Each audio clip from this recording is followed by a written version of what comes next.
recording. Okay.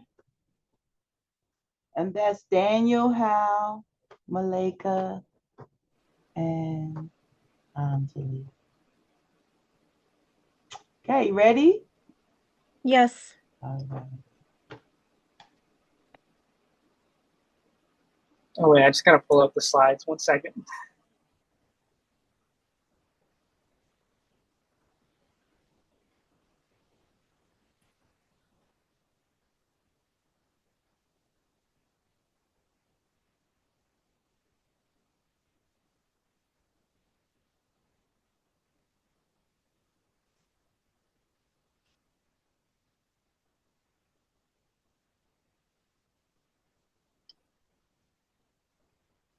Oh, can someone else actually pull it up and just like screen share it the whole time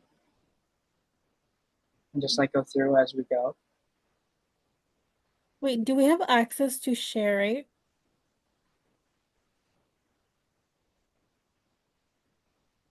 Okay, sorry about that. Let me fix it. Okay.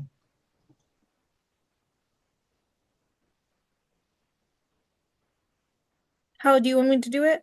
Yeah, yeah. Okay, great. Mm.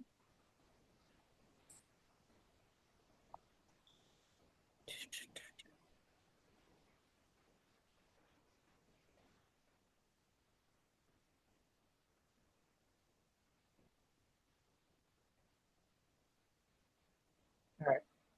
So imagine starting a vape thinking it's just trendy and harmless. Maybe it's just some water flavored vapor, but months later you start coughing and you start getting more headaches. What seemed to be just a harmless habit turned out to be something far more dangerous. Vaping is often marketed as a safe alternative to smoking, especially towards the younger audiences. But their packaging is colorful, their flavors are sweet, and the ads are subtle. And what are the risks? They're rarely front and center. Vaping is just as harmful as smoking and should be treated with the same level of concern from the public. Through research and exposure to both public health data and personal stories, our group has seen the gap between how vaping is advertised and what it really does to the body.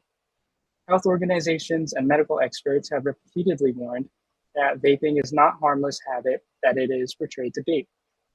So today we'll focus on three key areas. First, Malika will break down what's actually inside a vape and how those chemicals can affect the body. Then Daniel will talk about how vaping targets the younger generations and what that actually leads to. Finally, Anjali will explain the short and long-term health effects of vaping that are often overlooked. So now that the dangers are clearer, let's begin by understanding exactly what substances are in a vape and what they do once inhaled. Malika will start us off. Okay, guys. Okay. So, Don't keep your slide up through the whole speech. Like, don't do that. Remember, I told you, don't do that. okay. So, my main points, the materials or chemicals that used in vaping can cause a serious harm to your body and the economy. It can cause disease in your body, and that has a lot of effects. Evil is a severe disease that disease when you vape too much, it will lead you to be hospitalized. De-icyl is a flavor product that contains chemicals and can use peroxides as known as popcorn lung. So, what is popcorn lung? Well, I'll tell you what is popcorn lung. Popcorn lung is a severe disease that affects in small airways in your lungs, and articles are taken in small deeps when you hail parts of your lungs in your air in the airway which cause asthma. Nicotine is mostly given in give you high blood pressure, heart and heart rate. It raises your heart rate because of the chemicals when you're vaping. It's all the mixture. Many are filled with hundreds of flavors that dictate with chemicals. Vaping involves with heating liquid, which builds all these chemicals, form of potential acts that flavors increase together into inflammation. These chemical flavors can cause too much stress in your lung cells and damage your whole lung area. Millions of these flavors are included in your food, candy, which inhales through vaping, and candy and fruit and dessert inspired of these e-liquid flavors are available on markets. These e-liquid flavors are mixed with tobacco and methanol and sold in markets and on streets. Vaping pens are sold in America markets and economy. In America, vaping pens are grown in markets every year. They're sold for billions of dollars. Most there are so many new users in the markets experience vaping that are driven to grow every day for new smokers. Most states have stringent abandoned on the ability of selling vaping pens and their products flavors. About 86% products are sold in the markets to adults and young teens, which bring more addiction to new users and more continue in the future. Thank you. Vaping causes similar health risks to smoking. Both vaping and smoking introduce harmful substances into the body. Vapes contain nicotine, which is the same highly addictive chemical found in cigarettes. According to the Centers for Disease Control and Prevention, nicotine in are just as addictive and dangerous as traditional cigarettes. Long-term use can lead to lung damage, chronic bronchitis, and cardiovascular disease, just like traditional smoking. Many vape products still release carcinogenic or cancer-causing chemicals when heated and inhaled. Both increase the risk of heart attacks, strokes, and respiratory issues. A study from the Journal of the American Heart Association even found a link between vaping and a significantly increased risk for heart attacks. As this image diagram shows, vaping affects almost every part of the body, the brain, lungs, mouth, and heart. The health effects aren't so different from what we see in the smokers. Vaping fosters addiction. Young people are especially vulnerable to addiction due to brain development. The adolescent brain is still developing, and nicotine exposure can affect memory, attention, and learning. According to the U.S. Surgeon General, nicotine can interfere with brain development well into a person's 20s. Teens are often drawn in by fruity, candy-like flavors that make vaping seem harmless. These flavors aren't accidental. Research from Truth that makes vaping seem harmless and shows that they're one of the top reasons young people start vaping. Social media and influencer marketing glamorize vaping and make it look cool and trendy. Once addictive teens are more likely to transition to smoking, cigarettes, or using other tobacco products. Vaping laws restrict regulations. The vaping industry is not as tightly controlled as traditional tobacco. Many vape products are unregulated, meaning no official checks for safety or ingredients. According to the World Health Organization, many countries have little to no regulations of vape product ingredients or marketing. Vaping devices and liquids are often sold online without age verification.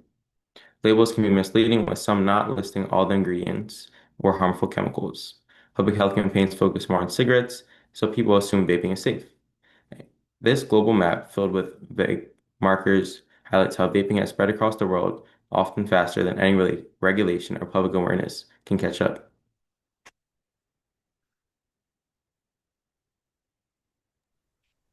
Vaping has a lot of short-term and long-term health consequences. Vaping causes both short-term irritation and long-term lung disease. Take that slide down. Oh, I don't even know how you do. Does this slide have anything to do with what you're talking about, Angeli? This one is. It's not supposed to be. Listen, you don't need to put a picture up there the whole time you're speaking. Okay? I told you, you cannot deliver a full PowerPoint. I don't know what part of that you guys don't understand. That's a full PowerPoint. There's no need for you to hold up a video of a picture the whole time you're talking. Okay? Not one person has described what is in your visual. You had a visual up there with a lot of different things. You need to explain your visuals. They're not there just for picture. So if you just want it there just for picture and effect, you put it up there for a few seconds and then you take it down. It's distracting. I told you this like all semester, right? Why are you doing this now? Okay, Angeli, go ahead. So when someone vapes, the chemicals in the aerosol can irritate the lungs almost instantly. And that's why a lot of users, especially people who are new to it, often experience coughing, chest tightness, nausea, and shortness of breath. But the damage doesn't stop there. Vaping has also been linked to serious long-term lung diseases. Besides popcorn lung, there is something called lipid pneumonia. It starts when the oily liquids from the vapes coats the inside of the lungs, and this makes it harder for the oxygen to move into the bloodstream. Now I have to show. Now show us, yes. Now show us what it's talking about. If it's gonna work.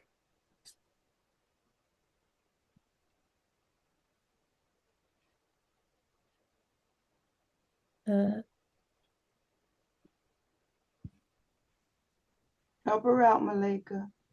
Yeah, it's not working. Here, I'll do it. I'll share. Okay. Okay.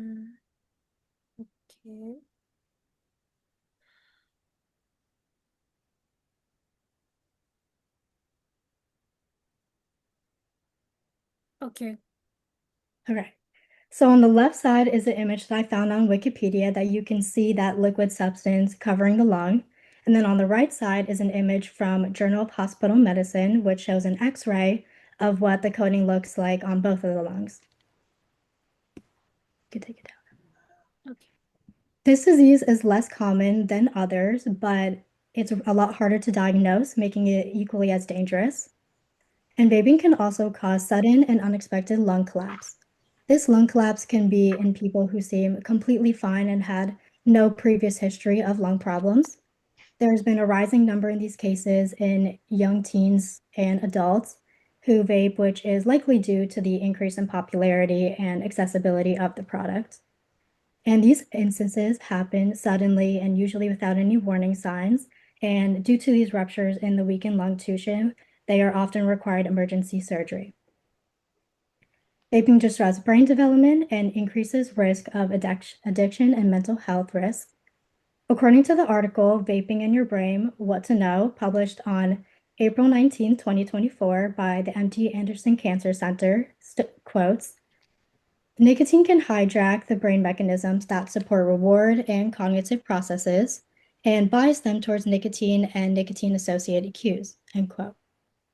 Vaping use during adolescence interferes with the brain's prefrontal cortex when it is still developing. So this disrupts their impulse control, attention, and mood, which then increases the risk of future drug addiction, depression, and anxiety.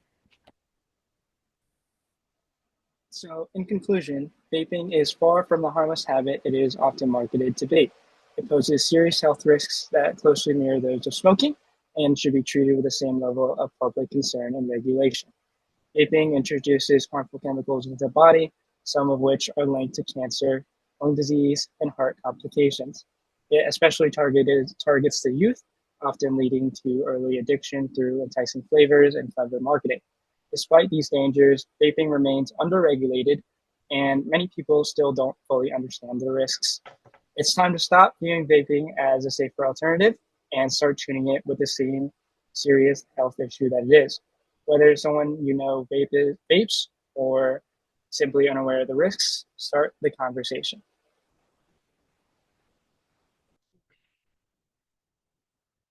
All right. Now, I'm sorry that I interrupted your speech, but I couldn't take it anymore. Okay? Because I told you there's no value in that one slide that you had up there the whole time you were speaking, how there's no value. And then while you're up in a little teeny box on the top, and that's going on, your audience is looking at that instead of listening to what you're saying. See what I'm saying? And you don't want to do that. You want them to listen to what you're saying. Now, after I interrupted, that's the way you do it, the way Anjali did it. She talked about it. Okay, we were able to listen to her, look at her connection with us.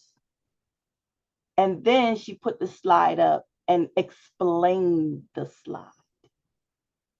Now, Daniel, your slide, I don't know if that was your slide or not, but it was a picture of a person, and then it had a lot of different things to read about it, of where it was affecting the body. So was that your slide, Daniel? It was up when you were speaking. That's Yeah, your it was my slide. slide. Mm. Okay, put your slide back up and now tell us the significance of your slide.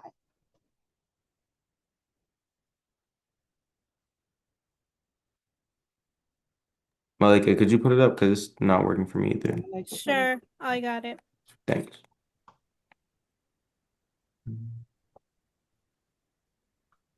Mm.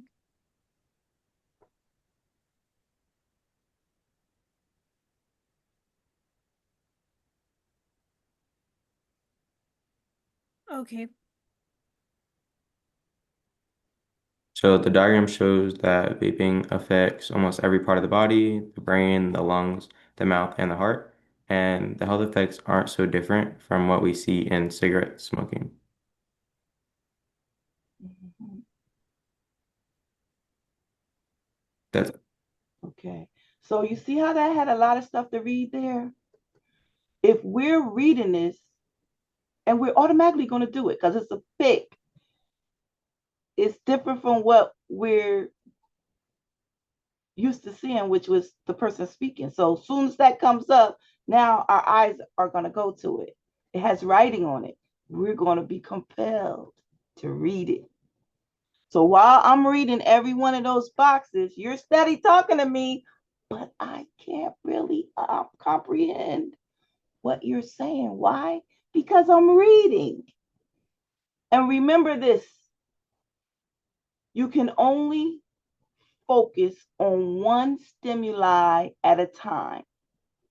In my regular communications class, I showed them some pictures and I asked them to tell me, is this a rabbit or is this a duck? And sometimes you look at it, it's a rabbit. Sometimes you look at it, it looks like a duck. But it's never a rabbit duck. Okay, because there's no such thing as a rabbit duck. So in our brain, we are looking at those things independently because we can only focus on one stimuli at a time. Okay, so now for the group going out, everybody has now benefited from some of the errors that were made from group one. So thank you, group one, for helping us to pick that out. Okay. And so now for the rest of the groups, make certain that you don't do that. Okay.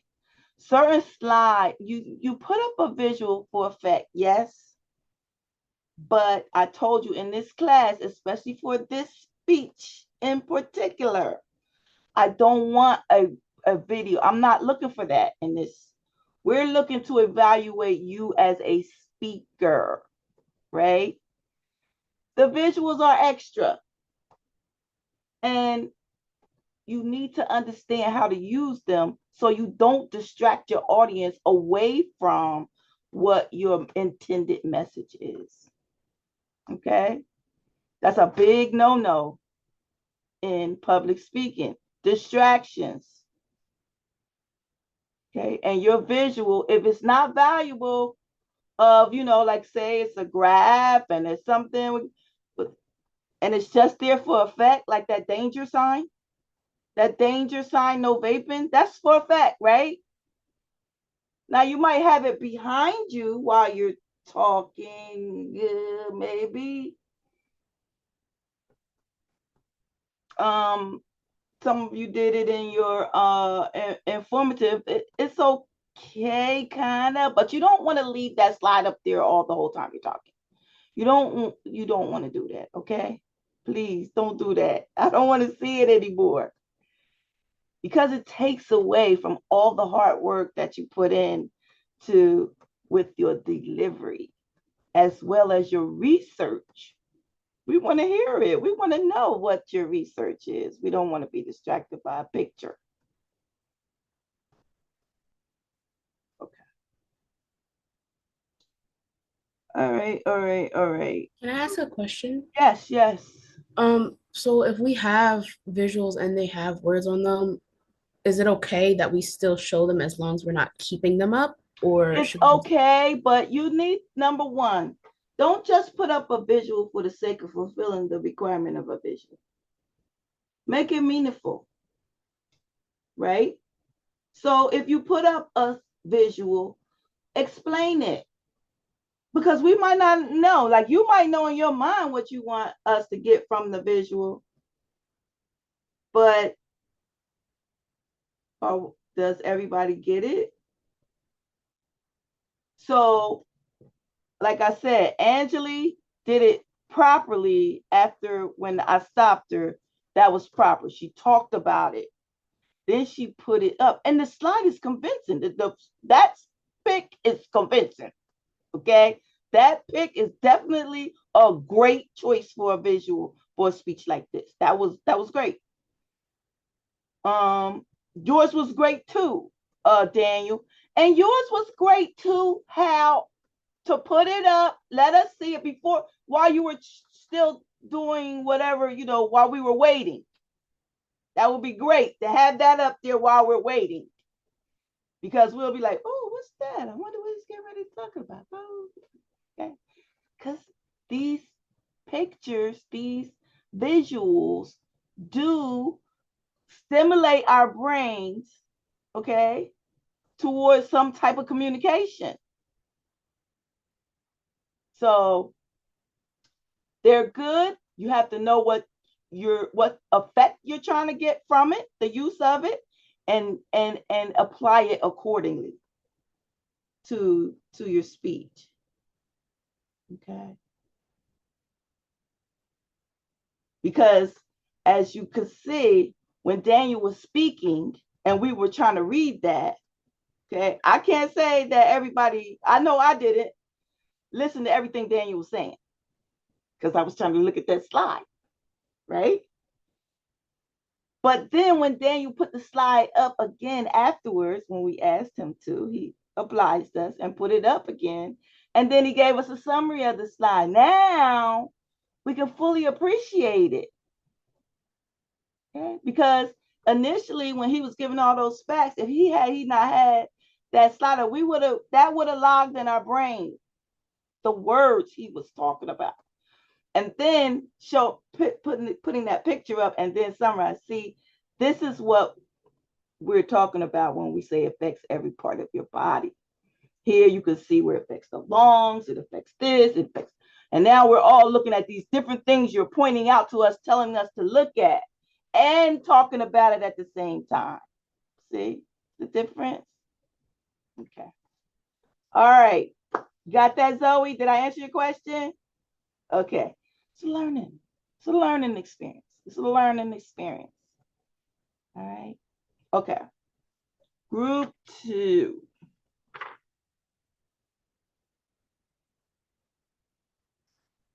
That's going to be Dara and Driti.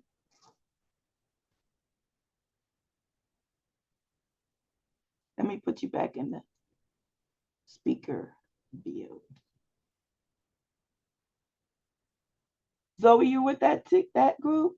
You're with team 3, right? Okay.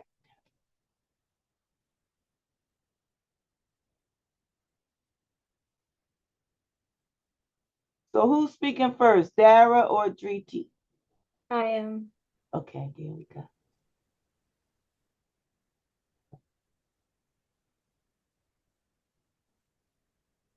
I might share real quick because I did start off with the visual. Okay.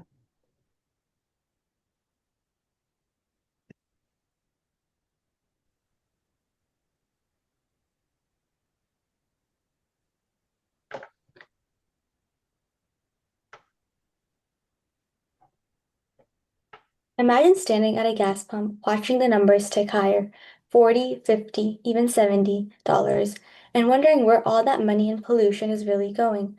Meanwhile, just down the street, someone plugs in their electric car at home and pays less than half that amount and releases zero tailpipe emissions.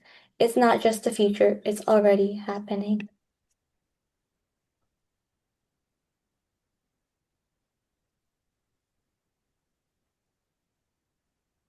Today, we are all facing a climate crisis, rising fuel costs, and growing concerns over air quality. Whether you drive now or will be driving soon, the choice of what kind of car you use has a big impact.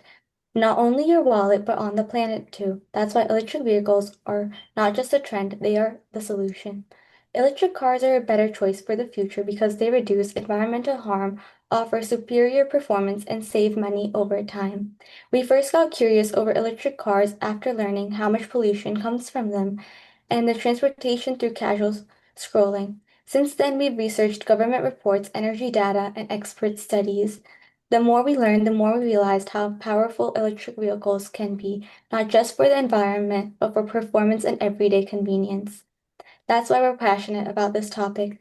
Today, we want to talk to you about two powerful reasons electric cars are better. First, the environmental benefits, and second, their superior performance advantages. Let's begin by looking at the environmental benefits of electric cars and how they can help solve some of the biggest problems our planet is facing today. So electric cars are okay. So electric cars have significantly fewer carbon emissions than gasoline vehicles. According to the U.S. Environmental Protection Agency, electric vehicles typically have a much smaller carbon footprint, even when accounting for electricity use. Um, this supports national and global efforts to reduce carbon emissions and slow climate change. Electric vehicles generate zero tailpipe emissions. And then I think you have the visual aid there, the tree teeth.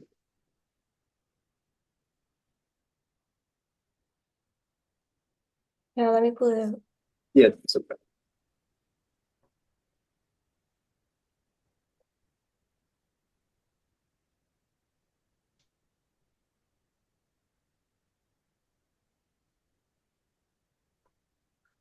So, so moving forward, electric vehicles generate zero tailpipe emissions.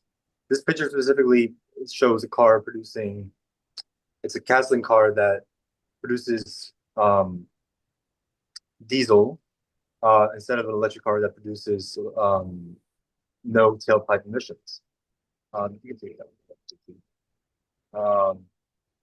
But basically the U.S. Department of Energy explains that electric vehicles help improve air quality by producing no direct exhaust.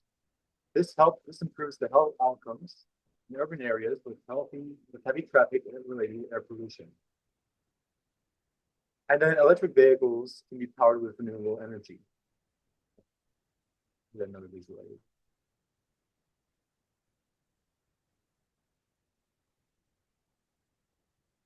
So this specifically is what electric vehicles is powered with: solar and wind energy, as well as the picture is shown here, with the windmill, the three windmills, and the as a solution of solar energy.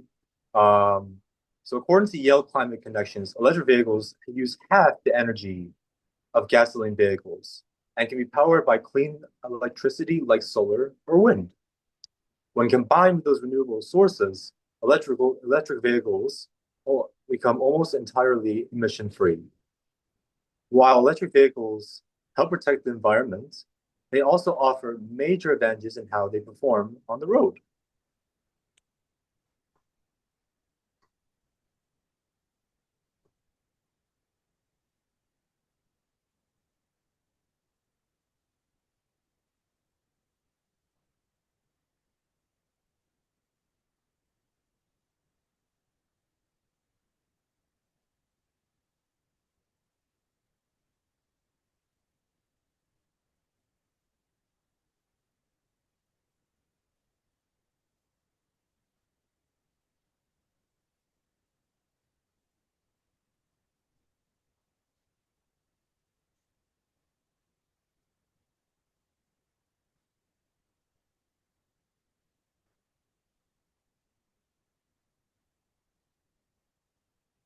the baby too? Yeah. First of all, EVs, electric vehicles are far more energy efficient than gas-powered cars. Research from Energy Information Administration shows that electric motors can convert up to 90% of the energy from their batteries directly into movement. In comparison, gas-powered energy engines only convert about 30 to 35%. That means a huge amount of energy in gas cars is just as low as heat, noise, or friction, while electric vehicles use almost all their power to actually move the car forward. Another smart feature that explained by the U.S. Department of Energy shows that in many electric vehicles, they have something called regenerative braking. And instead of wasting energy when you hit the brakes, regenerative braking captures the energy and sends it right back into the battery. This process doesn't just improve energy efficiency, it actually helps extending the driving range and reduces how often the brakes need to be serviced. Now let's talk about something that drivers actually feel every day. Acceleration, because electric motors use digital controls and don't need to rev up or wait for fuel to combust. Power is delivered instantly, and you don't need to wait for turbo lag or gear shifts. The result is smooth, quick, exciting acceleration that feels incredibly responsive, and many people say driving an electric vehicle is not just efficient, it's fun. There is a huge bonus. Electric vehicles require far more less maintenance. According to research from AZOM, environmental impact of electric vehicles production explains that electric vehicles drivetrains may have as few as up to 20 moving parts, while gas engines have thousands. I'm gonna share my screen.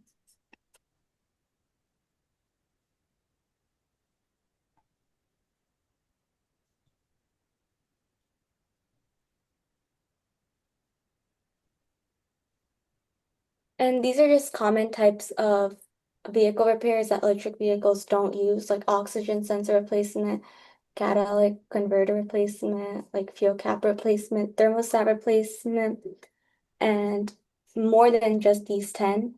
And over time, these lead to lower costs and fewer trips to the mechanic, which helps you beneficially.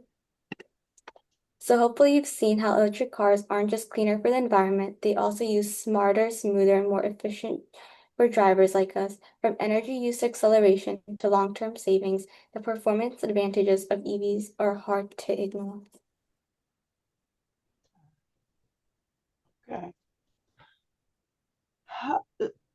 I have a question for you. Yeah.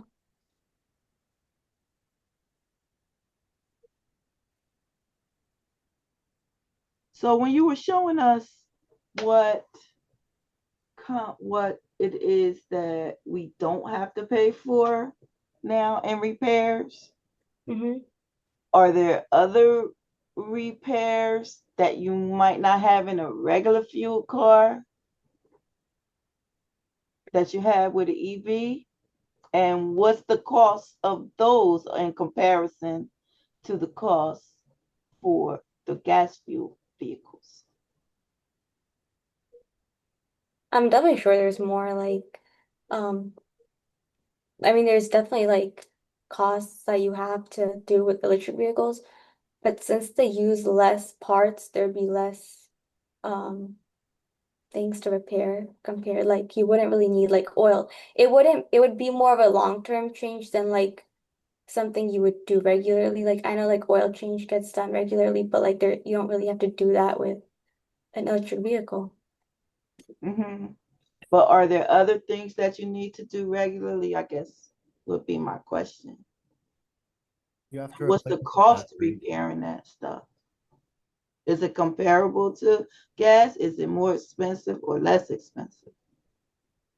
It's definitely less expensive. I don't mean like over the long run how much money you're saving. I mean, like you show where it was some type of fix, it cost $158 or something like that. Mm-hmm. Um, so like what would be some of the regular maintenance things you would need to do with the EV? Getting a battery change. Mhm. How much is that? Is it expensive?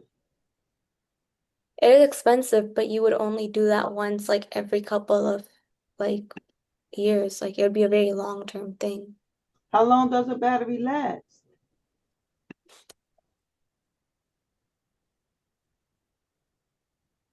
Last They last for around 10 to 20 years. Oh wow! So then you never have to get a battery change. Yeah, so if you keep your car for that long and you take care of it, like you wouldn't really have to get your battery changed. Are there studies that say how long they last in comparison to the fuel? I mean, I know it has to do with how often you maintenance your vehicle, but as you say, you don't really need any maintenance hardly. So would it be correct to say that an EV could last you for 20 or 30 years? You never have to get another one? I mean, if you take care of it, like I'm sure like you wouldn't have to like do much. Like, yeah. without the wear and tear, and supposedly it would last a good, like very long 20 to 30 years. Mhm. And like it was like, I don't know, like just point out a scenario if it was you didn't really take care of it, then pardon me, you didn't really take care of it, it would lessen that obviously, but 5 to 10 years with the wear and tear. Mhm. Okay, so it's way more than just the battery. You have to be concerned about. It's just when you're giving these persuasive speeches on what's better, um, it's important for you to try to anticipate some of the arguments against what it is you're doing and shoot them down. You know what I mean? Because you could tell us all the great things all day long, but you want to make certain that you are influencing your audience to the point or persuading them um, to the point where you change their mind. So you have to address those things that some doubters may be thinking about, what it is you're trying to sell us on, and then shoot that down. And then, I mean, like, it was really good how you did that comparison to, the maintenance and stuff like that. That was really great. But I don't think you anticipate somebody asking you those other questions, which could be a pretty common question, right? For people who are all naysayers, like people they haven't bought into that. They're like, there's no way I'm buying an electric car. I hate electric cars. They never been in an electric car. They don't know nothing about electric car. You know what I mean? It's harder to convince those people, right? Remember we said convincing is on a continuum, and you're not going to convince all the people all the time. And the more adamant people are against it, those are the hardest people to move. And that is kind of difficult to move. But there are some people who you can move, right? Based on your convincing arguments that maybe they might be thinking that you didn't think of. Because you were so busy trying to sell what you were trying to sell, right? You didn't think about, okay, so what were some of these people who might be on the fence about it? What might they say or ask? Let's find out about that and shoot it down. All right, very interesting. Very interesting. All right, group, thank you very much, group 2. Group 3. Oh, We're not done with our conclusion. I thought you were done. I thought you were done. I'm sorry. It's okay, Professor. I can finish it off. But Okay, good. Okay, don't worry. So by looking at the environmental benefits and performance advantages of electric cars, you can see why we believe they are smarter, cleaner, and more forward-thinking choice for today's drivers. We started the speech by talking about the future of driving and how electric vehicles aren't just a trend, but a real solution to global problems like pollution, fuel dependency, and inefficient engines. Our central idea has been always simple. Electric cars are better for the planet, for performance, and for people like us who care about what's next. And then there's a electric car, summing up the electric car being powered by electricity, and then five components, sorry, of what's being used as electricity. So I think going back with the renewable energy and the sources used for electricity is very crucial. So the next time you hear someone say like, excuse me. So the next time you hear someone say electric cars are too expensive or not worth it, remember what's really at stake and remind them that the future isn't fueled by excuses, it's fueled by action. We have the choice, we have the power. Let's drive change literally. All right. So I have another question. I'm very interested. Oh, what happens? I mean, is there any new research out about the wait time to refuel? Or, I mean, I know it's not fuel, but you know what I'm saying? Like right now, it might take an hour or so to charge your car up. Yeah, I can answer that. So If you're driving, nobody wants to sit around for an hour. yeah.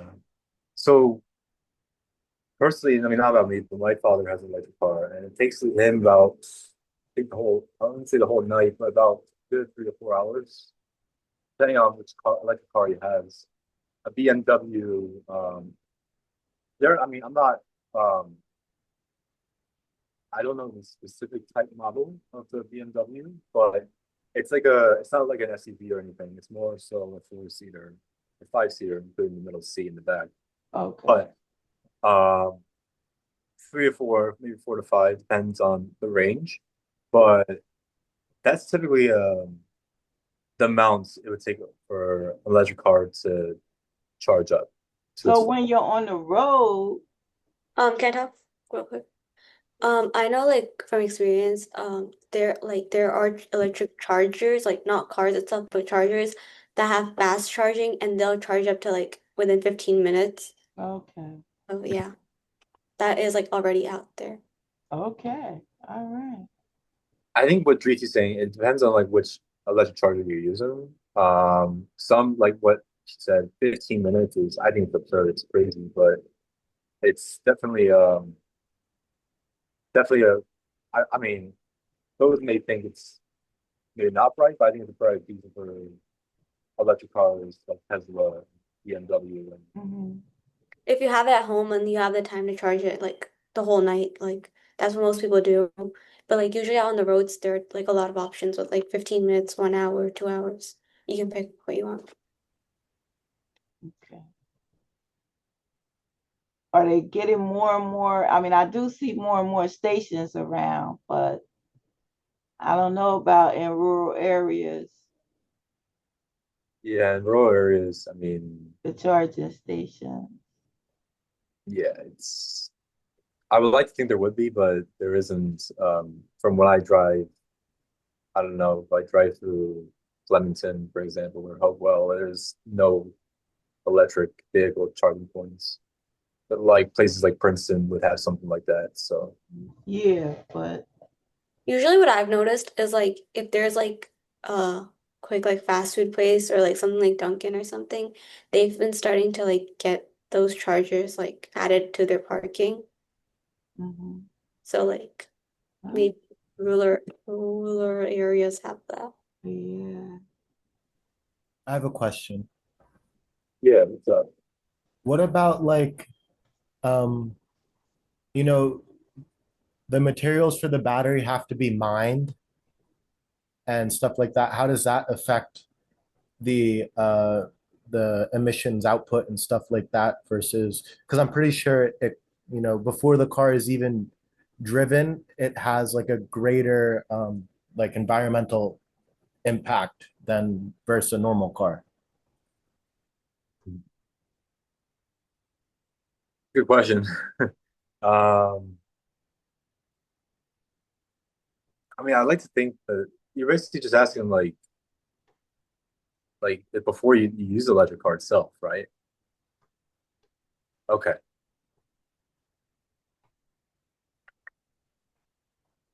I mean, I have to research that up, but That's okay. That's I a good answer for did you put if the you spot, but don't know. very interesting Com- question.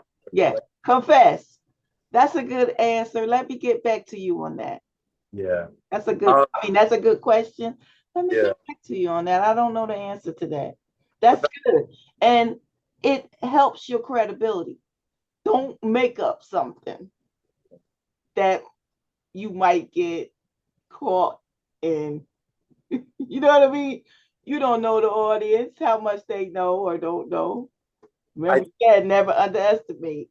I did want to point out one thing though, Professor, and it was actually it was I think it was last year or 2 years ago, but it's not to do with electric cars, but it's got to do with electric not electric, but it's like it's a way to reduce climate change, but like and electric cars are kind of taking this in a little bit, but it's again it's a bit off topic, but it's relatable to the source we're using.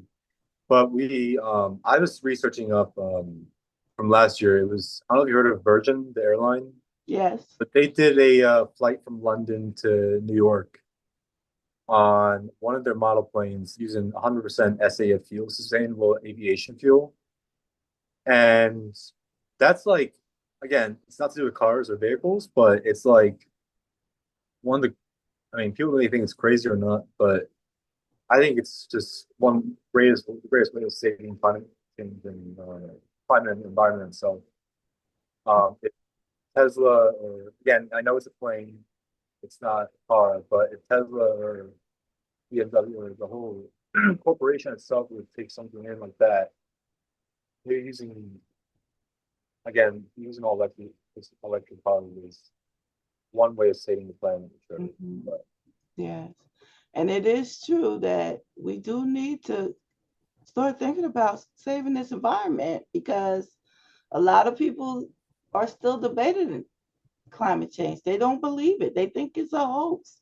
But all you have to do is just live life. You could see, you could feel, you could tell something's going awry with our weather.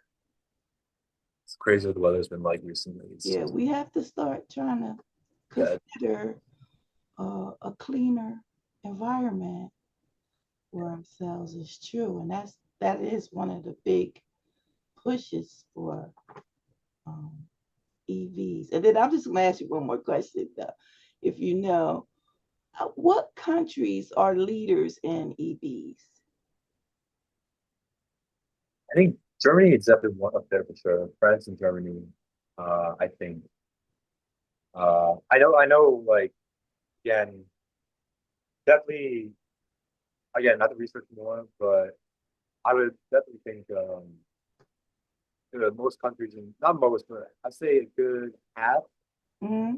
of countries in Europe are starting to be well invested into electric cars. Um, Not just from the movies you see and those those action films you see, but really in reality, like um, I know some models. I mean, I like to think countries like Ireland and England and I mean Ireland's definitely getting up there for sure. I know like those European countries. England definitely for sure and Mm-hmm. is up there. And Germany is obviously they're very well known for cars, so um, Yeah. but I like to learn like look that up as well because it's like enough of the whole like manual stick cars in Europe. Like Yeah. I thought just something like that. Okay. Well, if you find out, you can send us all a group email and tell us. Yeah, I'd like to actually. I would like to know. Yeah. And what is the percentage? Like, do they have like 20% EVs, 30% EVs, or? I'd be up there. Mhm. Okay. Any other questions? Remember, you can get points for asking questions, and you, as the speakers, you also get points for answering the question. Yeah, I have a question. Okay. So I know that like since EVs are heavier, their tires don't last as long. Going back to maintenance, like I know most stories, their tires only last like 20,000 miles, and replacing them is like the same amount as regular car, like $1,000. So is there any way around it? That's that's an answer to one of those questions I asked Gigi.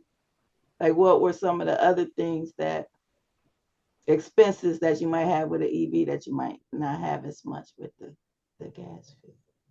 Honestly, like I wouldn't like know the answer like scientifically or research, but like logically, if you drive your car like smooth and proper and you're not like rough driving your car, I think you can save your tires on long run because we have both an EV and a regular car and we got them like around the same time. And both their tires are doing pretty good. So yeah, just from what I know. So when you say they have to drive smooth, what do you mean? Like just don't rough drive. Like I know a lot of people like on the road, they like try to like their driving is very not good. They drive, Showboating. yeah. Showboating. Okay. Or like the really fast stops. I think like that like Mhm. makes your tires go bad. Okay. Well, thank you very much for that presentation. Now, for group one, do we have any questions for group one? Because I didn't ask if anybody had any questions about it. I wanted to know, for vaping, is it the same effect of marijuana versus tobacco? Because I know you said you're talking about, it seems like you were talking about e-cigarettes in terms of tobacco.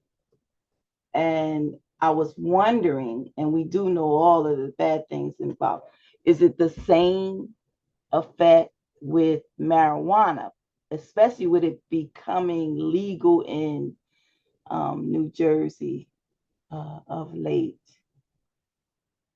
Yeah, it's there are the same effects as marijuana, tobacco, and vaping. And the effects I explained, it was that can cause your lung problem. You can have asthma problem too.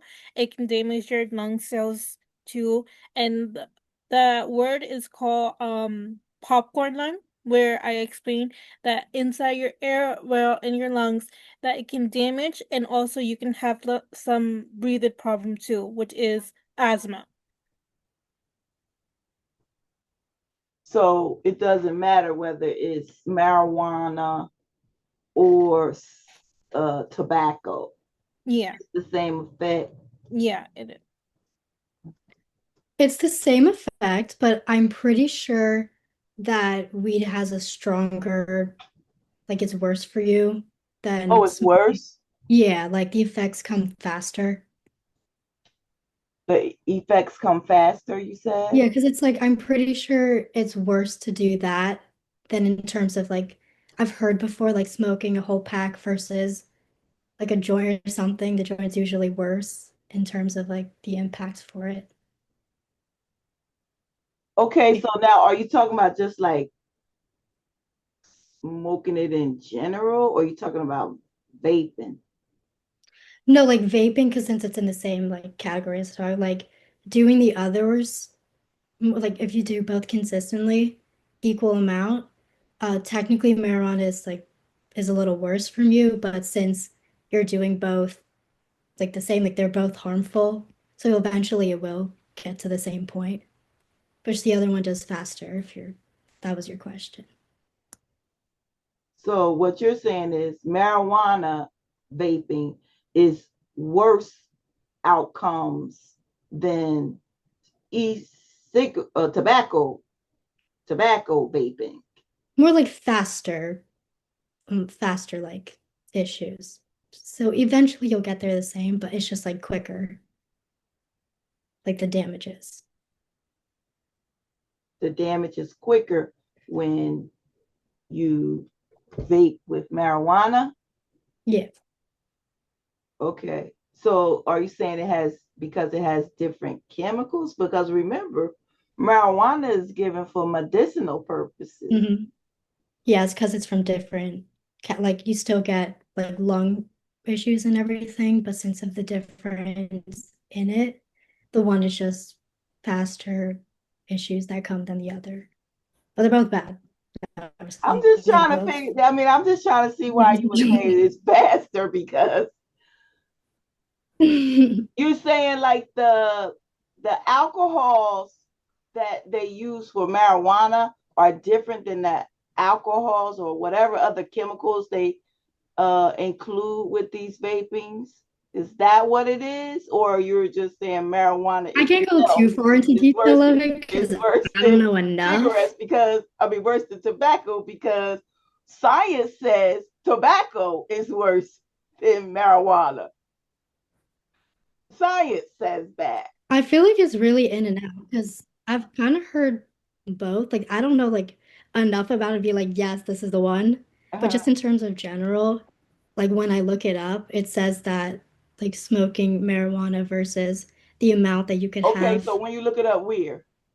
Because you put up something, that one picture, and it was a picture, so I guess okay, but you put up something for Wikipedia, and I No, not told for you, that. I just mean in I general. told you, Yeah. don't bring me anything from Wikipedia. Remember that we don't use anything from Wikipedia in our. So I'm wondering where are you getting this information from? Honestly, I don't remember. It wasn't from Wikipedia. That was just Okay, like, I okay, don't okay. remember where I heard this from. It's more of like a, like, I can't tell you for certain, but that's just more in general of what I Right. heard. Okay. Yeah. So it's That's crucial when you really don't know and you just really have a thought about it that you disclose that. No, I said in the beginning. I was like, I'm Okay. not totally sure, but just the answer. Okay. But yeah, because you didn't really have any type of evidence at all about that, right? Like, it really was just something you think. Vaping has been found to be consistently worse than smoking in terms of Yeah, that's nicotine what they were and talking about. We accepted that. But the question was, is vaping marijuana what worse or better or whatever than tobacco? That was the question. better. Marijuana is better than tobacco. It has medicinal. Nobody subscribes like you're not getting a prescription for medicinal cigarettes. I mean, That's true. Right. That's why that's why when Angali was saying that, I was wondering like, okay, so are you saying it because of the chemicals that they use, that they mix? Because it's not ever straight product, right? Straight tobacco or straight marijuana. There are also other chemicals that they put into the marijuana or tobacco. there are more additives, and also the heavy metals inside the vape can shut off, and there are Yeah. microscopic bits found in people's lungs and stuff. Yeah. Okay. Interesting conversation. But I think you all are seeing too in real time about giving a speech, right? And having your sources, what actually happens in real life when the audience starts engaging with your speeches and asking you questions. How do you respond? Because in communication, we learn about different types of credibility, right? You can have initial credibility, okay, where somebody's reading off your credentials and, people are like, oh, wow, what experience. That sounds great. Okay. Then when you start speaking, okay, you have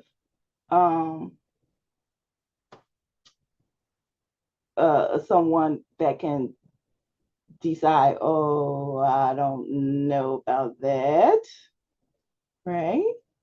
During, so that's gonna, if you start giving information that's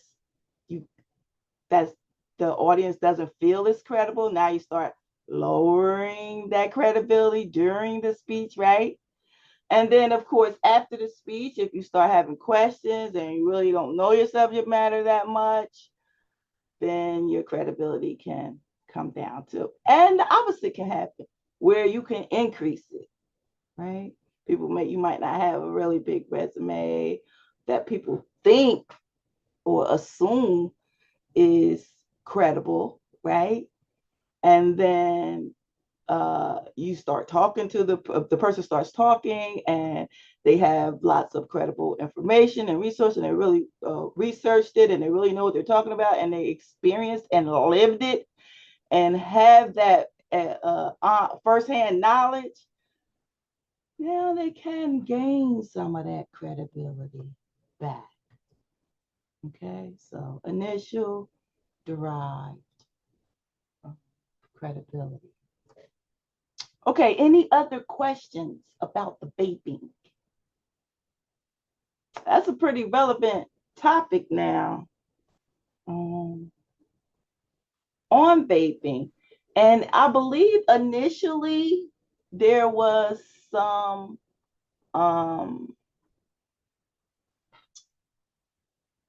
legislation about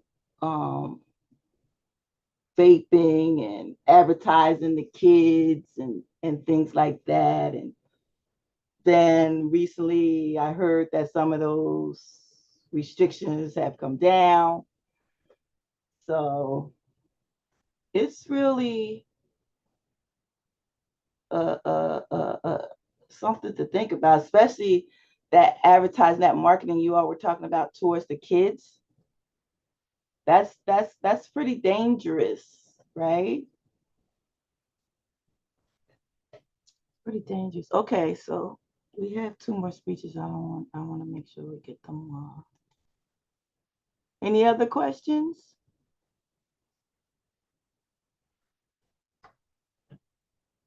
No more questions on vaping? Okay, let's go to team 3.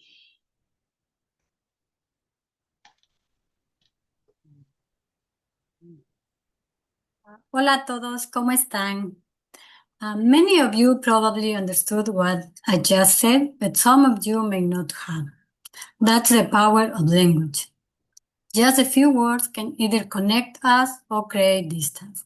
Now, imagine being able to understand and speak with people from all over the world simply by learning a second language. Some of you may speak more than one language or have taken foreign language classes before. The ability to communicate in another language is one of the most empowering tools you can possess. It can offer benefits for your cognitive abilities, expand your career opportunities, and help your personal growth. As a group, we researched the real-world benefits of learning a second language and found strong reasons why it's worth your time and effort. In this speech, we will show how learning a second language improves your cognitive abilities, expand your career opportunities, and support your personal growth. First, let's talk about cognitive benefits, how learning another language can improve your brain function and intellectual abilities.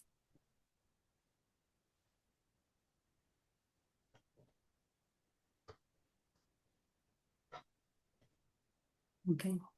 Let me share one picture.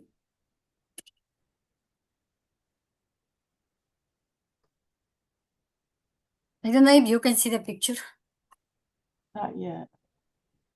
Okay, we can see some difference between this bilingual and monolingual. We can see more gray matter volume in these people who speak Spanish and English, more activity in the prefrontal cortex and parietal cortex.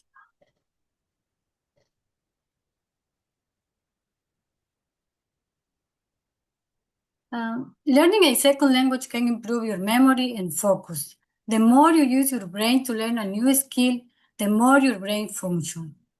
Learning another language pushes your brain to get familiar with new grammar and vocabulary rules. It allows you to train your memory to remember new words and make connection between them. Dr. Medina, molecular biologist and author of Brain Rules in 2014, he states the human brain is designed to learn for life. We are wired to adapt, question, and grow. When you switch between language, your brain is constantly exercising, just like a muscle that gets stronger with use. The mental training sharpens your ability to concentrate, remember information, and generate new ideas. It can also delay the onset of age-related or cognitive decline. Let me share another picture.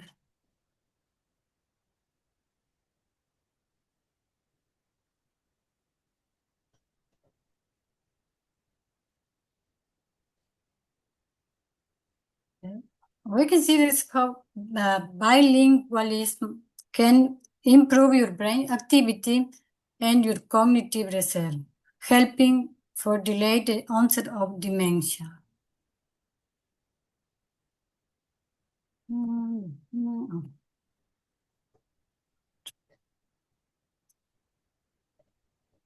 In a 2008 study published in Neurology by Dr. Ellen, titled Bilingualism as Protection Against the Onset of Symptoms of Dementia, found that people who speak more than one language develop dementia about 4.5 years later than those who speak only one. That means learning a second language can help delay how quickly your brain ages and fight off problems like memory loss that can come when we get older. Learning a second language builds cognitive reserve, keeping your brain sharp and more flexible. Even as you age, this helps you think more clearly and remember more than people who don't have it.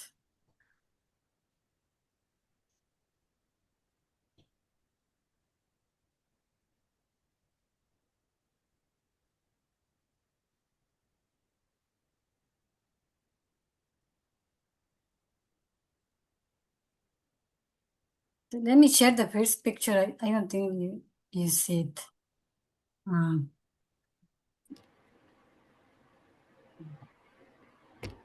Okay. Okay, this is the first picture. When we can see some difference between the bilingual person who speaks Spanish and English. In this area, la monolingual English only. We can see more activity in the prefrontal cortex and parietal cortex. In this area, we can see only few activity. Okay.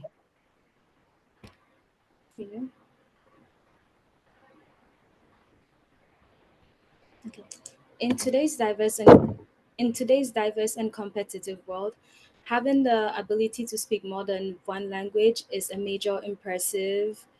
It gives you a major advantage. Being bilingual gives you a competitive edge by helping you stand out amongst the rest, both personally and professionally, especially when it comes to building a future career.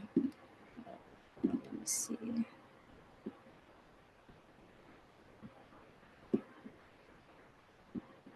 Sorry, I'm trying to share my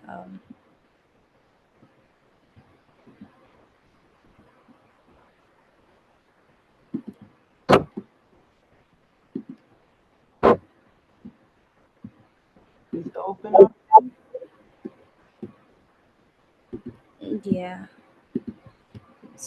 Oh no, sorry. That's a wrong window. That's us. Yeah, how do I fix it? I'm sorry. Click the one you want open. Okay. on top of you probably have it on top of your screen. Start again, stop, and start again. Okay. Yeah, Okay. top. Thank you so much. Sorry. Share and okay, here we go. Ooh, what is going on? That looked like it on the side. Okay, here we go. Can everyone see it now? Yes. Okay.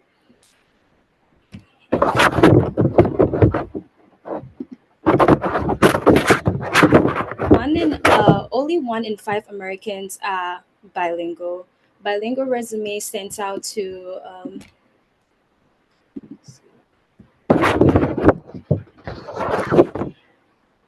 bilingual resume. Sorry, You can sorry. tell us.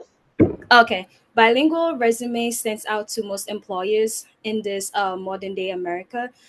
You're more likely to get an interview, a raise, and a promotion being able to speak 2 or more languages. Speaking from experience, I have applied to a job where it was required. It was one of the requirements to speak a second language, and since I didn't have that, I wasn't able to get the job. So I took the opportunity and started to learn a second language through Duolingo, which is free. And I recommend anybody who is interested in learning a second language to better their resume to go like download the app and go through with it. And then also being able to be bilingual helps employers know that you can bring in more clients from all across the world. Being able to speak somebody else's language makes them feel welcome and makes them feel at home. For example, if you work in the if you work in healthcare, schools and other places, since America is one of the largest country and has so many different people that speak different languages and come from different like cultures and background, someone coming to the hospital and you being able to speak to them in their language helps them be able to like express themselves and tell you what they actually feel instead of trying to like struggle to speak maybe a language they're not fluent in. And speaking from experience, I have been there before. And then also, as somebody who works in customer service, I have had better connections with people that speak my language. I am from West Africa, and in my country alone, we speak about like 16 languages. So when people come to my, and I happen to speak about 5 of them. So when people come and they realize that I speak their language, and most of them are usually like they just came to like the country, I'm able to like connect with them and explain things that we do thoroughly to them so they can understand, which is like very helpful, and it has made me be able to get a raise and keep my job. I've seen other people let go, but because I have this special like ability to speak a second language, it has helped me be able to keep my job much longer than people that I came to meet in the job sector already. Um, According to Rosa Stone, bilingual candidates are more likely to receive job interviews, get recommendations, or a promotion.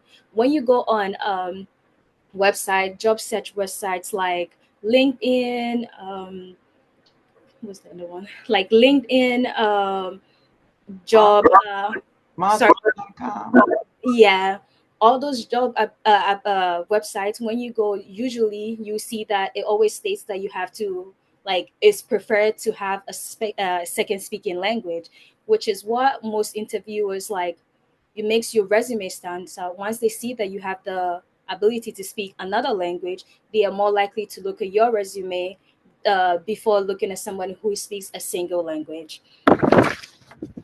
Um, and also, speaking multiple languages help you like boost your careers. It makes you be able to have a higher paying job, and then you have the ability to negotiate negotiate was it negotiate payrolls, because it helps you negotiate payrolls, because not only would you be doing your job that you're required to do, you'd be an asset to the company to help be able to communicate with clients that are from a different background and be able to pull in more clients, because you having that warm welcome, making them feel at home, makes whichever company that you're working for pull in more clients to you. Zoe?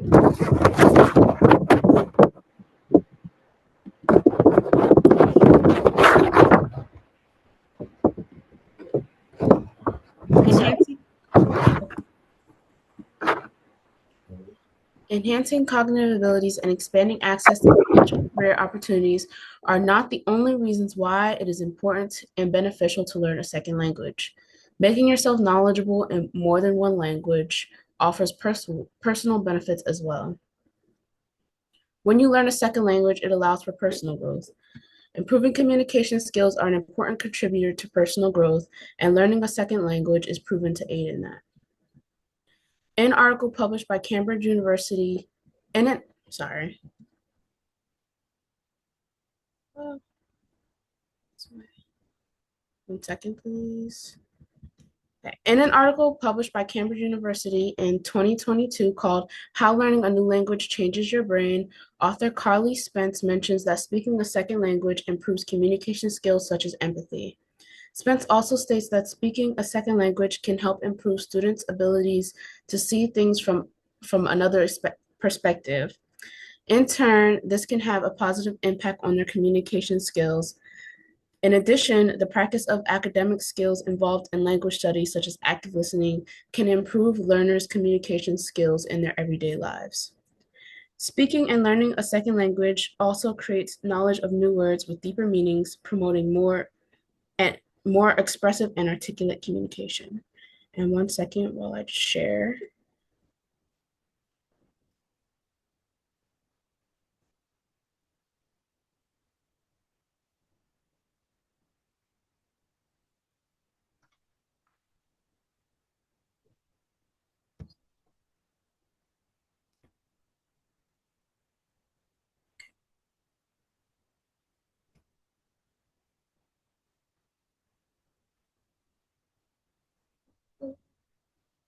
My computer froze.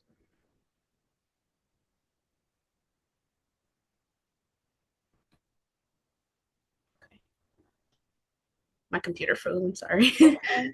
Well, you can just talk about it, and then maybe once it comes back on, you could show us afterwards. Oh, hold on, wait.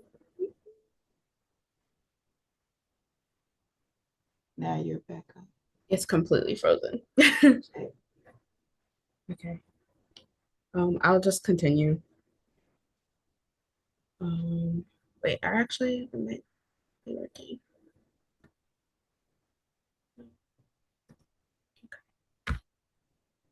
One second, please. I'm sorry. Just close everything. Come back to your visual because we still have one more group. So come back to your visual. Okay.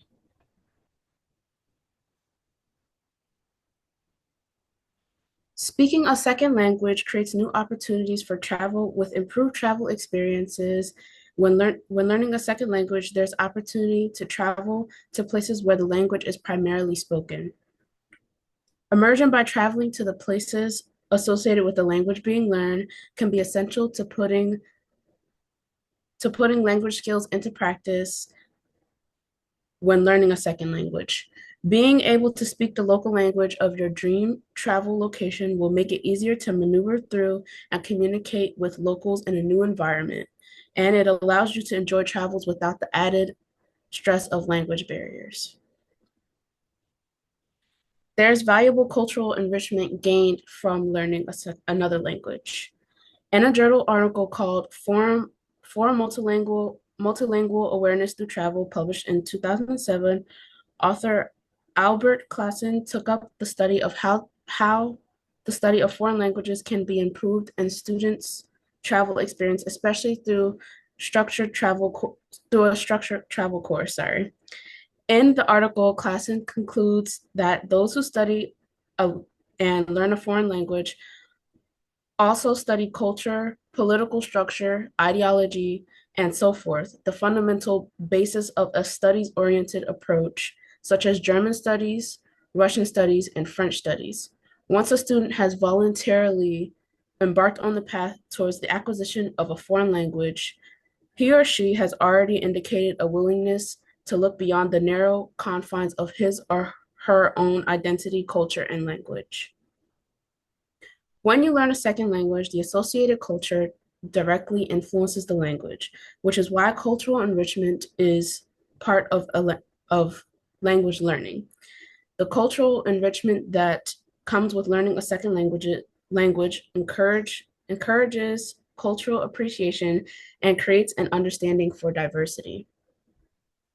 Cultural enrichment can include trying new foods, learning the customs and traditions of those who speak the language, and even includes learning the history of the places where the language originates. The knowledge that stems from cultural enrichment can influence aspects of your life and is valuable to opportunities where knowing foreign customs is important. I'm supposed to show another visual aid, but I'm not sure that it's going to work. Okay. In conclusion, learning a second language offers many advantages that are connected to bettering cognitive ability, increasing job opportunities, and promoting personal growth. When taking the time to learn a new language is not just about vocabulary, it is about opportunity, gaining knowledge, and building connections. Whether you want a promotion to improve your memory or wish to establish yourself while traveling overseas, this one skill will open the door. So why wait? Take the first step today. Download a language app, sign up for a local class, begin unlocking a fuller, richer, and more connected life. The language you learn today could be the job you land tomorrow. Okay. I like that ending. Do you want me to try to show my? No, I'll hold it, and you'll be able to send it to me, okay? Okay. All right, let's go quickly. We're not gonna ask any questions right now because we have to move on to group 4. Sorry about that.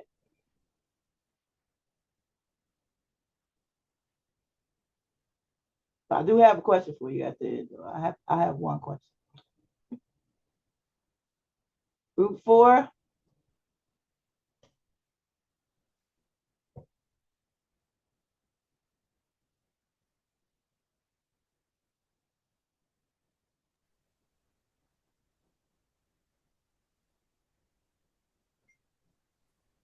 We can just start whenever.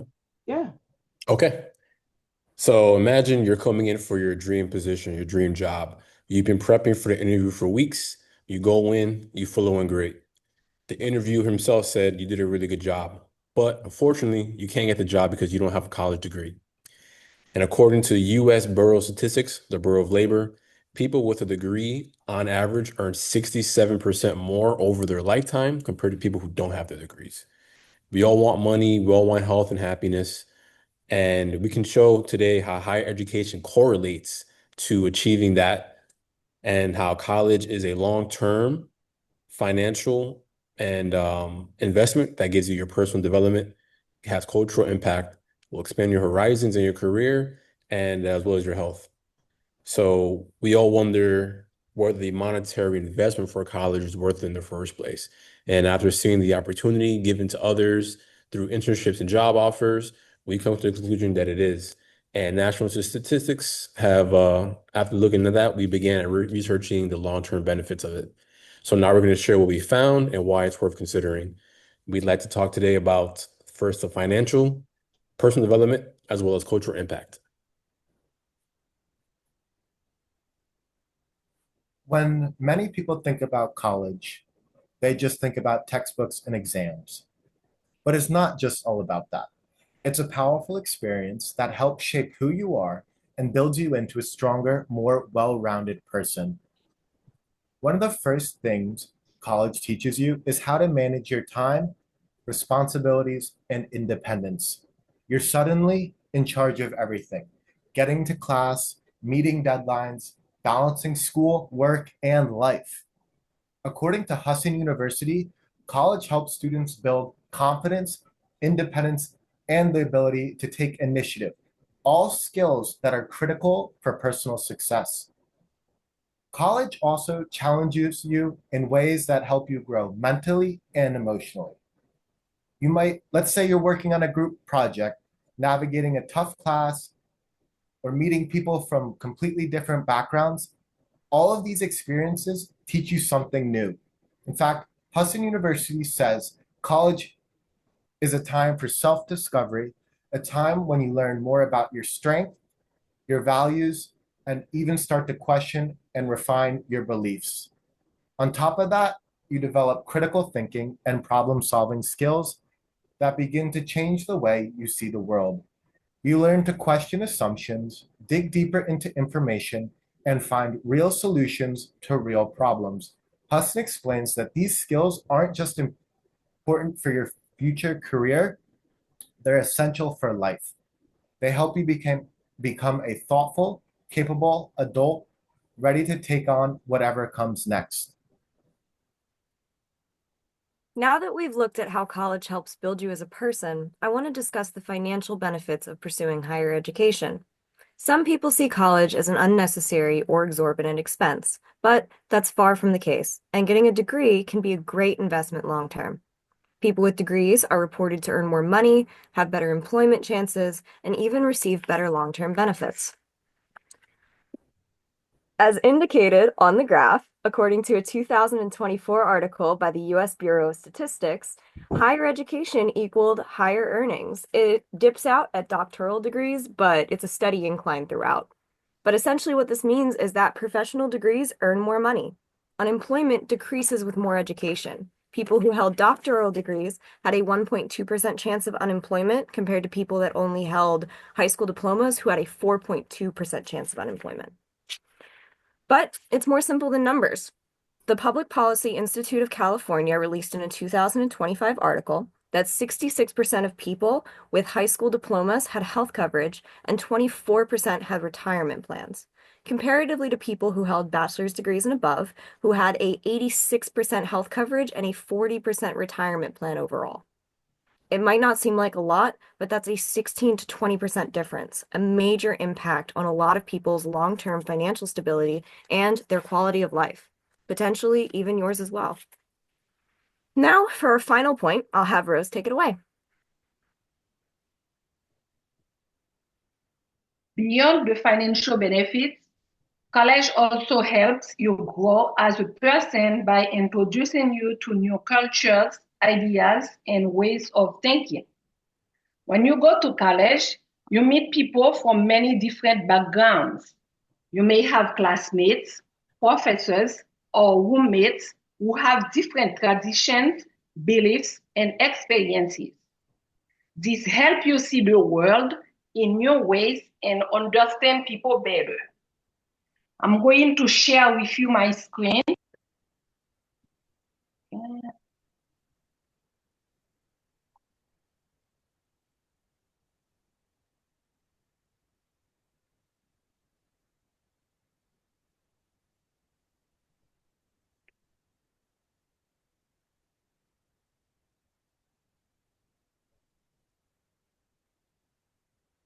We can't hear you.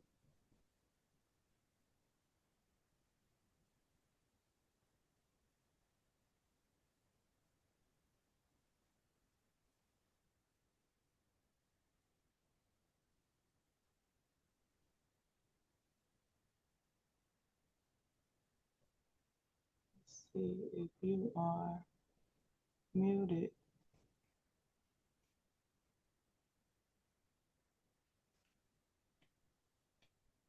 No, you're not muted.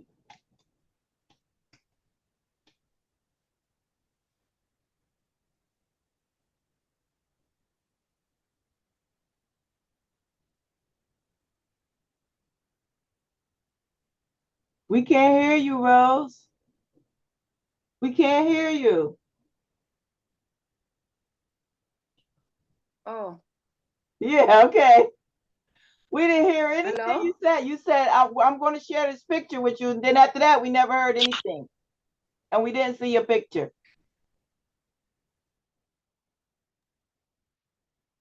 I'm sorry. Give me one. You went off again. Okay, I'm sorry about All right, that. so hold off on the visual and just go ahead and finish telling us. Okay. All right, so I'm going to start over. Don't start over the whole speech. Just start from where you said you're going to show us the picture. Okay, all right, thank you. Being in this kind of environment can also improve how you communicate. You learn how to listen, share your thoughts clearly, and work with people who are different from you. These skills are helpful and in everyday life and very important in the workplace. Many colleges also offer study abroad programs. This means you can spend time in another country while studying. You get to explore a new culture and learn outside of your normal routine.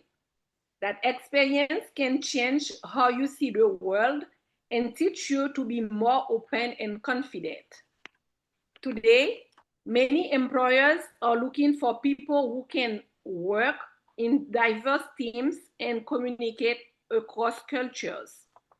A college degree helps you become that kind of person.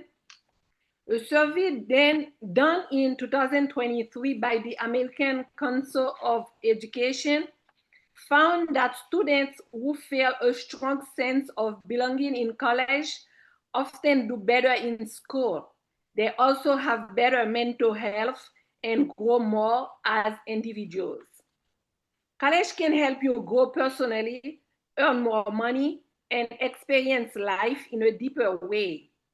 We talked earlier about how some people miss job opportunities because they do not have a degree. That is a real problem, but it is something you can avoid.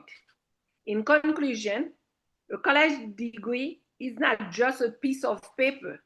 It is something that can help you take change in your future. It can open doors, build your confidence, and help you reach your full potential. So ask yourself this: do you want to wait and watch chances pass by? Or do you want to give yourself more possibilities? A college degree can be the key that helps you move forward. Do not let your future be shaped by what you did not do. Let it be built by the choices you can make. Okay. All right. So good job, you guys, pivoting, because that's what happens in speeches sometimes. We get technical difficulties, things happen, and we have to learn how to adapt and move along, right? Move along. Okay, good. Any questions? No questions. What are you saying no for, Jennifer? You telling everybody don't ask me any questions. No questions? I had a question about the first group and about this group. So when you were talking about making all that money, new studies are saying that AI is going to eliminate a lot of college jobs at the entry level. Did you come across anything about that when you were doing your research?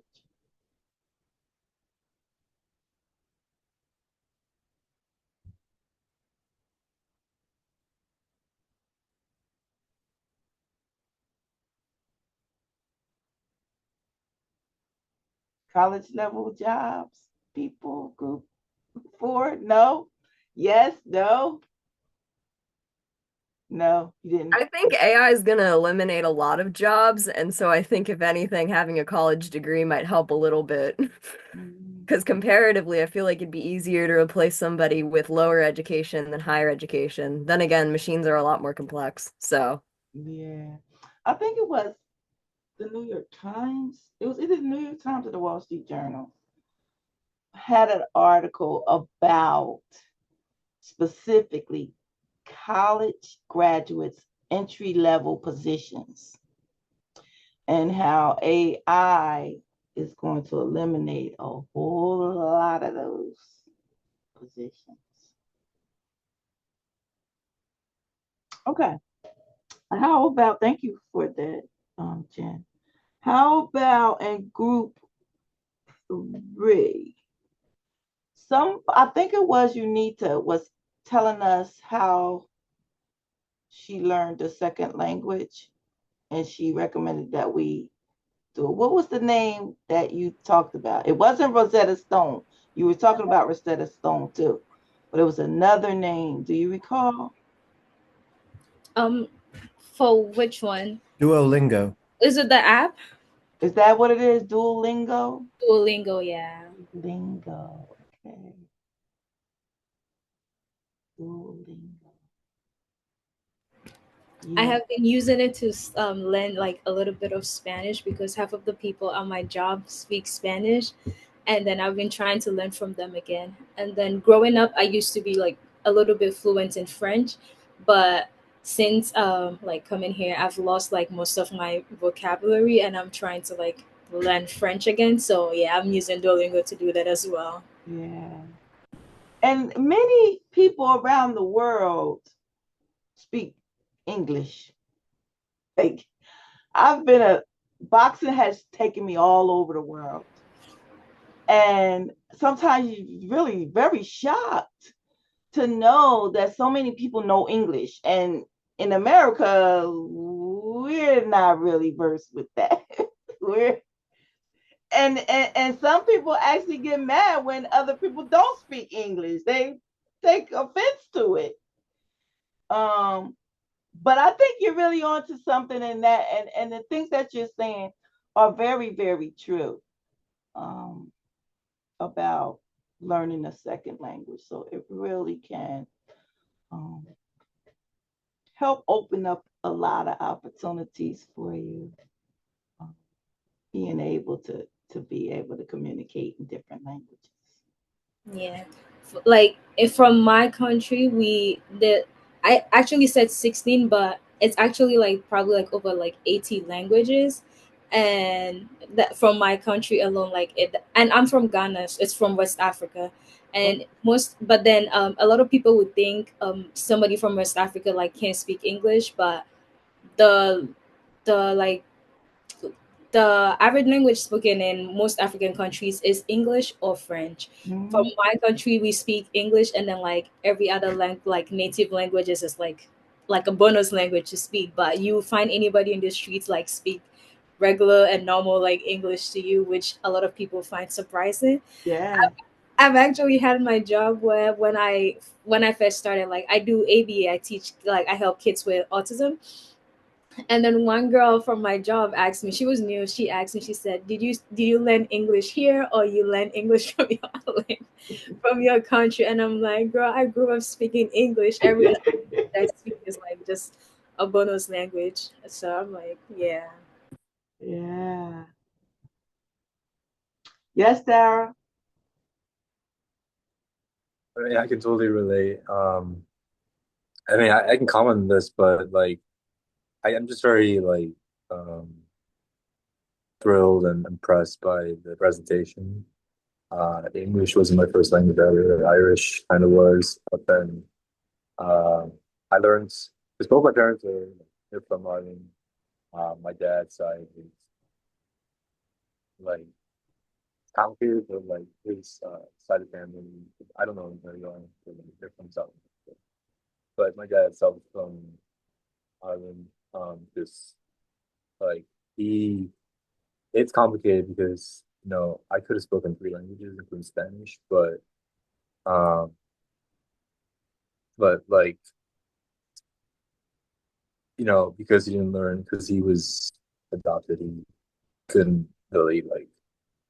I don't know. I just think about him because like his parents came from Colombia and he's from Ireland. So well, I don't know what happened to my grandparents, but just if I had like had learned because his first language was Irish as well, but and then learning English too because that was like everything back then was like no English at all in Ireland. But um, but again, like it's just coming here to the United States. It's like well,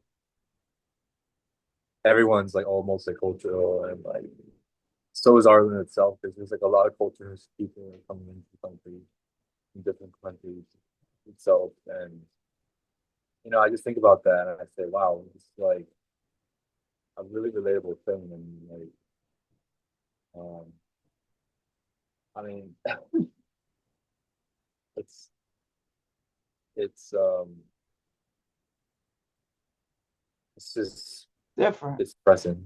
Yeah, Very different. good presentation though. So Okay. All right. Well, it's time for us to wrap it up, and I wish we had another half an hour to talk. Because I think this discussion is really great. However, I do think it was a lot of value in tonight's speeches, and that I don't like to interrupt you too much, but I think it was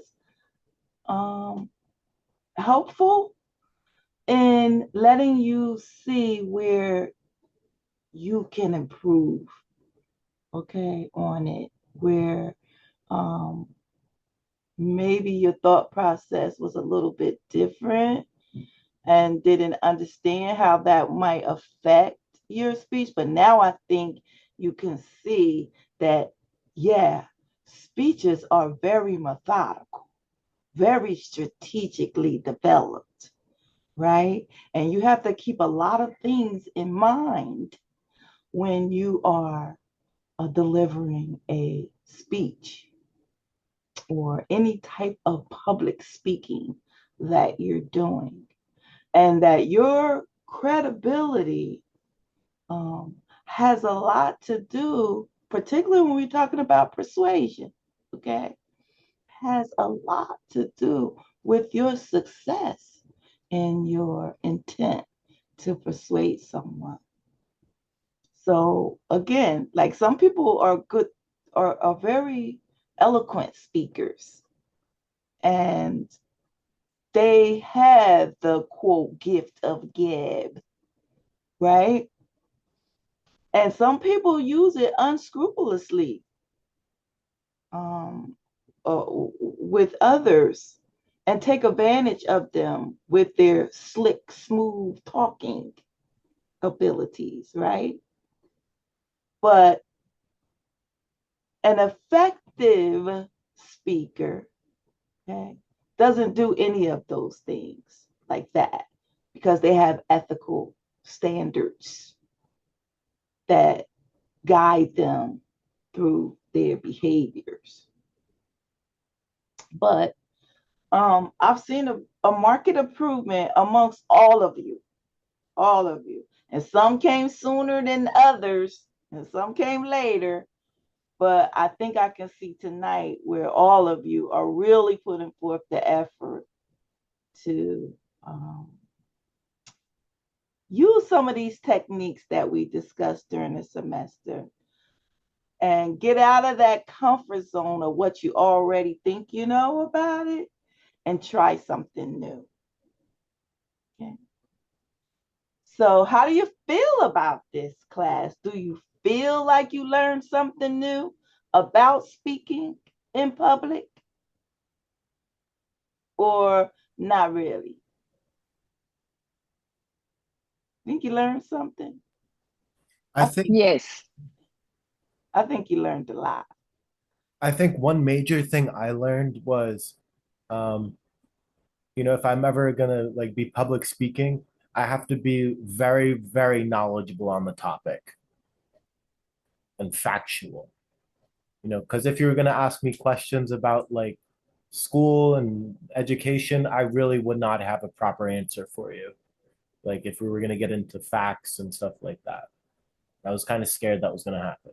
But it didn't. Good thing we ran out of time. Yeah, because Professor Utley can talk a lot. All right. So it's been my pleasure being your instructor this semester. And I wish you all very successful college careers going forward. Hope that college experience for you pays off the way Group 4 says it's going to pay off. What I've learned is a lot of times things you learn in college, some of it's helpful, but a lot of it isn't. So, but the best part about it to me are the connections you make with so many different people around the world, that you learn so much from, including your teachers, including all the people that you come in contact with in college. You learn a lot of general information about how to survive in the world, okay? How to be on your own and how to research and better educate your mind, okay? And I think that one thing you all said when you were talking about language and you said about diversity, okay? Diversity causes and creates a lot of opportunities for you to learn something new that you may have never known before, not only about yourselves, but about other people. Okay. And a lot of times as Americans, I know, and even around the world, people sometimes they are cliquish. They get into their own cocoon of what is familiar to them, and they fear venturing out and knowing and learning about other people. But some of the best relationships come out of your college experiences. So take advantage of it. It's really gonna, you're never gonna forget this experience for as long as you live. Okay, any questions whatsoever at all? Do you have? You said no, Jen, let's go. Thank you, Professor. Best wishes, everybody, and come and see me sometime. I'll be around. Thank you for teaching me. My pleasure. So welcome. Mm-hmm. I just want to ask if there's somewhere specific you wanted me to just email you the. Yeah, you can email it, or you can just put it in your speaking outline. Okay. Put it again in the speaking outline, and then tell me when you did it, so I'll go in there and look at it. Okay. For you. I think you all can see like your grades are getting less colorful right now. Professor, we all have to submit the visual aids. You should have submitted the visual aids with your speaking outline. Okay. But if you didn't, or you couldn't get it up for some reason, I think you got all yours up though, right? I don't remember. So you did. You had two, right? Mm-hmm. Yes. Yeah, we saw them both. Okay. And but if you want to submit them again in the speaking outline, that's where. Okay, I will check and then I will upload. Thank you, Professor. Sure. I really enjoyed working with you all this semester. Thank you for everything. You're welcome. You're welcome. Any seniors graduating? I think I'm mostly a freshman, right? Yeah. Thank you so much, Professor. Have a good night. And then if I see you on campus, I'm definitely going to say hi. Okay. Yeah. You won't see me on campus that much, but because I'm online. I used to be on campus all the time, but during COVID, you know, they started a lot more online classes, and I had already been involved in online teaching, so you know, got me with this total online stuff now, which is I don't blame you. Online is better than going in person, driving all the time. Yeah, that's the worst part of it. Mm-hmm. Traveling there, and I usually teach like after work.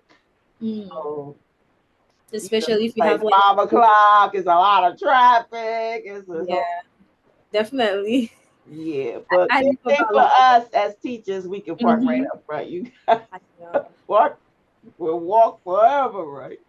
I leave about like 35 minutes from school, and then if I have like a 8 a.m. class, that means I have to like drive so far. I'm like, oh my god. Yeah. So this time I was like, nope, I'd rather do an online, save me some time instead of having to go back. Right. When class is over, you just go to bed. Exactly. You have to look for your car, walk to your car, I look for your know. stuff. None of that. None of that. And I it's if do it's miss winter, is the it? interaction though with the students. I Yeah. do miss it some, but we can do it just here like this. It's just as fun.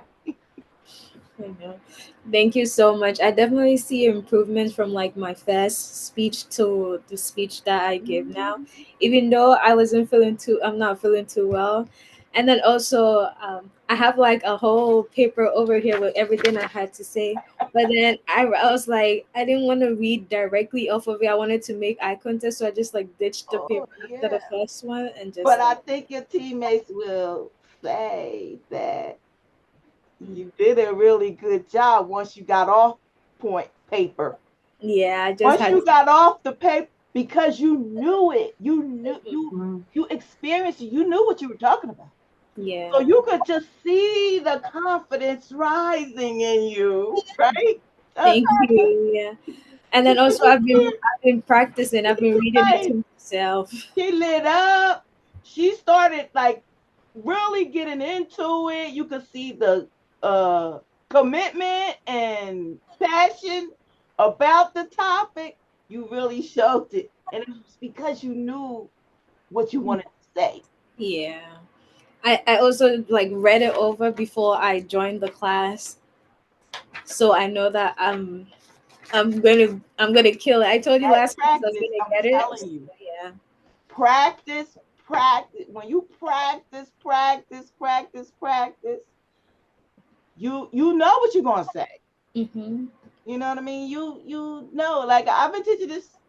I haven't been teaching this specific class, but communications since 1991. Oh, wow. So I know what I'm talking about when I'm talking about communication. Mm-hmm. You know, but I still use notes because you have to when you're trying to impart information to people, you want to make sure you give that information the way you intend for it to come across. Mm-hmm. And sometimes when I get off paper, I might get off the topic too sometimes. So that can happen too. Okay. But Thank I you do so much. appreciate you all coming to class all the time and doing your assignments and participating in class. I appreciate that. Thank you. And I wish Thank you. you all the best. All the Thank you so much. Professor, I have a question. There is some assignments that is not graded yet. Which ones? I think I didn't grade the ethical. Think Yeah, some. about it yet. Of course, this speech I haven't graded yet. Everybody got a credit for delivering the special occasion speech, although we didn't do special occasion speech that way. So I haven't graded the written submissions you all gave on those two speeches I told you to look at. I haven't graded that yet. And then Okay. I think that's it. And then everything that's coming up. Of course, I haven't looked at it, but most things I have graded. Now I'm going to be this week going back to see what things I may have. Somebody might have submitted to me, and if I'm going to get it or not. It depends on how much time I have to get back to it. Um, but I will be revisiting some areas to see where there's some new submissions. Okay. But you all are doing pretty well. Like you don't really have anything to worry about in terms of failing this class at all. Thank you, Professor. Have a Thank good night. you. Thank you. Have a great night. You're welcome. You too. Take care, ladies. Be Thank safe. you. Be safe. Night. You too. Bye. Good night.